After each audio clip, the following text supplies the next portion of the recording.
how do you develop your machine learning pipeline and what do you use it for? Sure. So to develop machine learning pipelines, I use Python. So the Python programming language, mainly because there are just so many software packages that have already been built for Python, and it's really easy to install new packages and say, just play with them.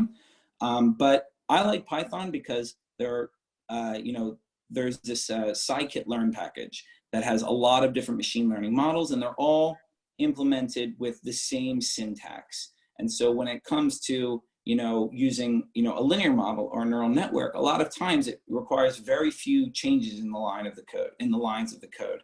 So that's why I really like to use Python, as well as there's some really easy ways to implement parallelization. If you have many processors on your computer, you can actually make your calculations faster. Or if you have GPUs, you can use those as well. But so I use Python. I really like that language. And then how I use it in my research is, I can give you an example. So I was telling you previously that I was using machine learning to study a reaction at a surface. And so what I wanted to know was, how does the rate of the reaction depend upon the nature of the surface, what elements are there and how they're arranged with respect to one another. And so I generated a number of features of the system. Those being, maybe the charge sit on the atom that would bond with the reactant, or its distance from another atom on the surface, or the angles between atoms. And so these are very, general descriptions of the system. And so I just calculated a number of these. And then I tried to use them as descriptors, so I tried to use them as, inputs for a function that would ultimately predict the rate of the reaction. In this case, I was actually calculating the binding energy of a molecule to the surface, but that can also be correlated to or it can actually be related to the rate of a reaction. And so what I did was then I used the machine learning model to determine, which of these features helped determine the rate of the reaction most effectively.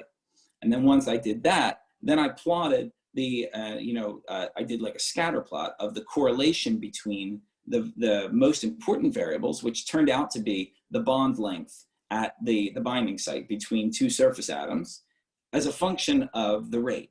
And I found actually that the most important descriptor was the distance between two atoms at the surface that bond the reactant species.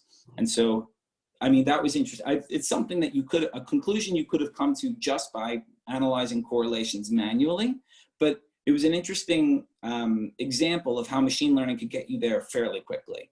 And so that's basically how I used it, was to try to dig into a data set that was kind of large, and then to identify where were some of the trends that I was most interested in. And in that sense, the machine learning was able to do that for me.